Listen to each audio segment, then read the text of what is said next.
اس مقام پہ اللہ رب العزت نے اپنے ذکر کثیر کا حکم دیا ہے کہ اللہ تعالیٰ کا ذکر کرو بہت زیادہ.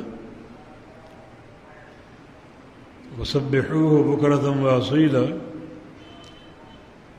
اور صبح و شام اس کی تسبیح کرو، جس سے بعض علماء نے صبح و شام کے اذکار مراد لیا ہے.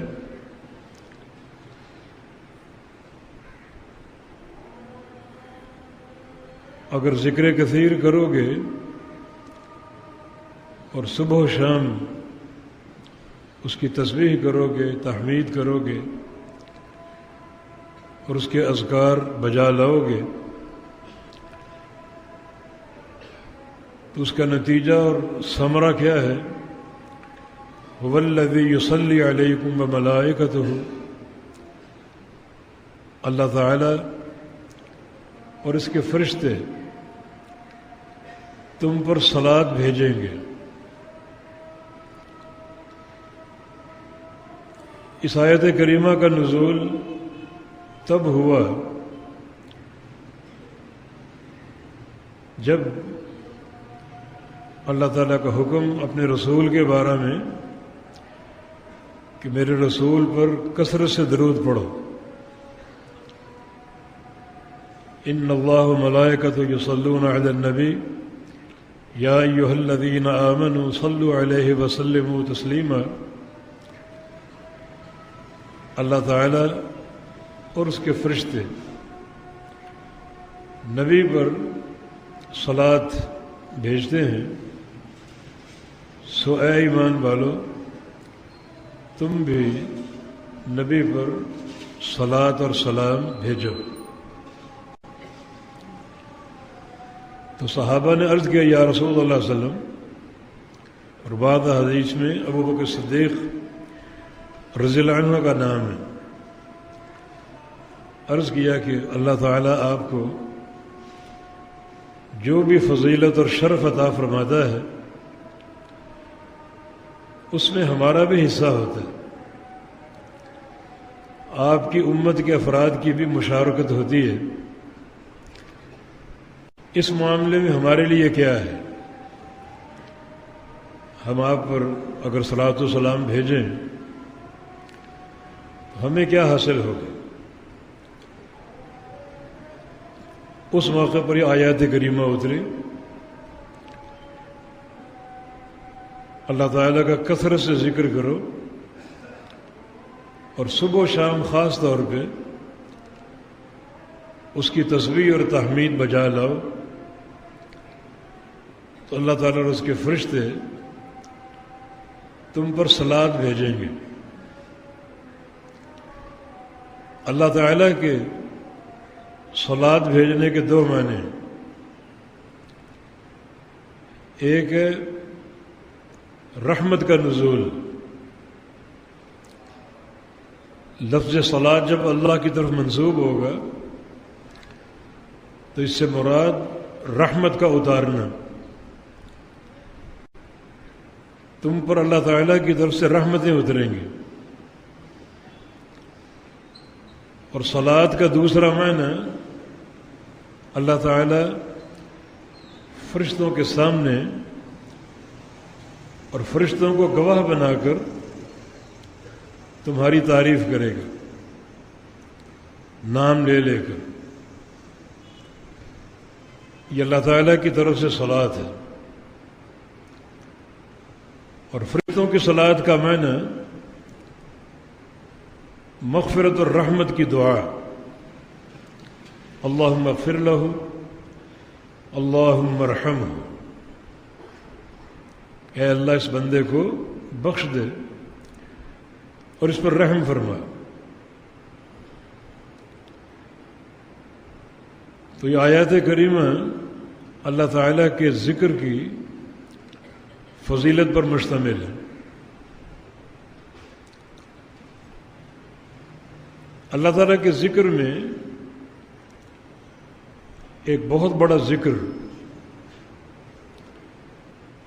جس کا تعلق اس آیت کریمہ سے ہے جس میں نبی علیہ السلام پر درود و سلام پڑھنے کا حکم ہے، جو سب سے بہترین ذکر ہے۔ یا ایھا الذین آمنوا صلوا علیہ وسلموا تسلیما، کہ وہ ذکر جو اللہ تعالیٰ کو خوش کر دیتا ہے اور اس کو راضی کر دیتا ہے، وہ یہ ہے کہ تم اللہ کے حبیب پر، جو اللہ کی سب سے پیاری شخصیت ہے، محمد مصطفیٰ علیہ السلام پر کثرت سے درود بھیجو۔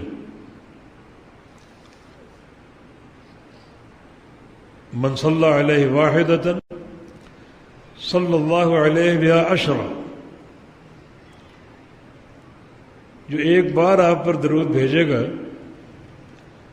اللہ تعالیٰ اس پر 10 رحمتیں نازل فرمائے گا۔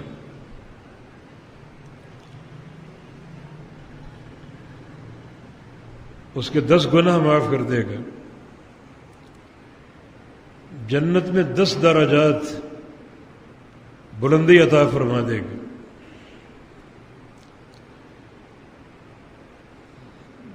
تو اس درود میں اللہ کا ذکر بھی ہے، اللہ تعالیٰ سے استدعا ہے کہ اپنے نبی پر رحمتیں اتار، اور نبی جو امت کے محسن ہیں اور جو انہوں نے ایک قربانی دی دین پہنچانے کے تعلق سے، اس احسان کا حق بھی ہے، اور درود پڑھنے والوں کے لیے ہر طرح کی بہتری بھی، کہ ایک بار کے درود پر 10 گناہ معاف ہوتے ہیں اور 10 نیکیاں ملتی ہیں، اور ایک نیکی کم از کم 10 گنا ہوتی ہے، اور 10 درجات کی بلندی جنت میں حاصل ہوتی ہے۔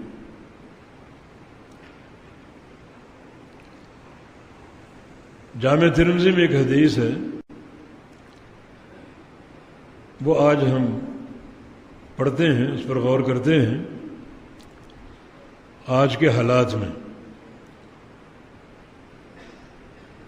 اس آیت کریمہ کے نزول کے بعد نبی علیہ السلام کے عظیم صحابی ابی بن کعب رضی اللہ عنہ،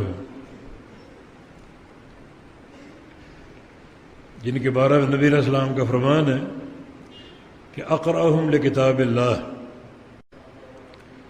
سب سے بڑا کتاب اللہ کا قاری ابی بن کعب ہے۔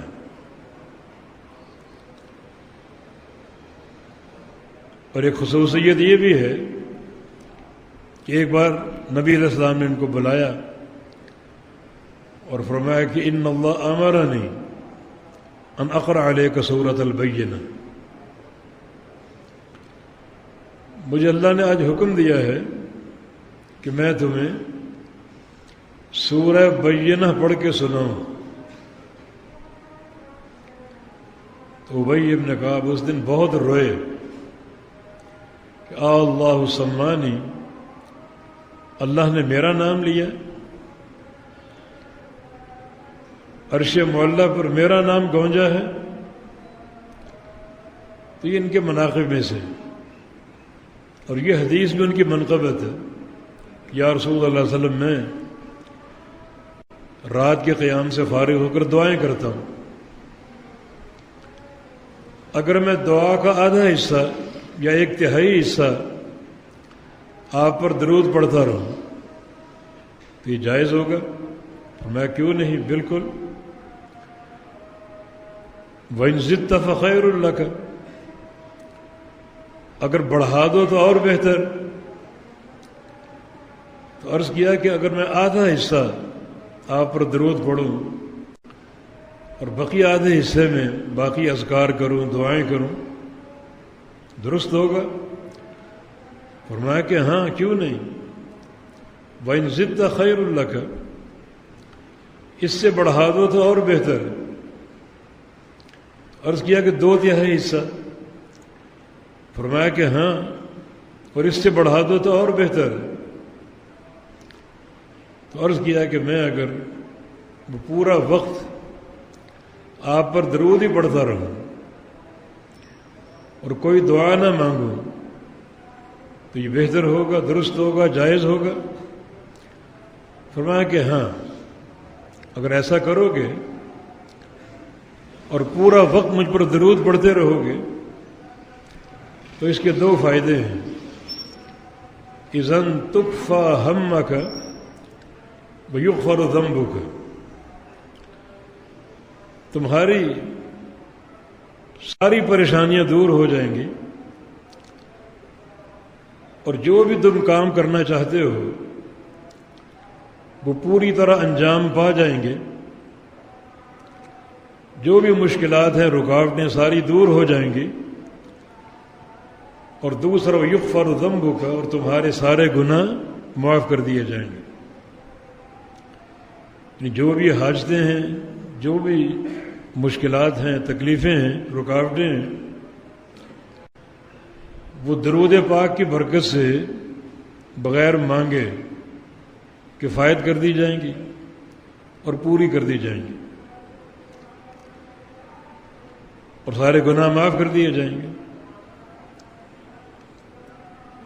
اور ایک حدیث میں اور زیادہ الفاظ وارد ہیں، کفاک اللہ ہم الدنیا والآخرہ، اللہ رب العزت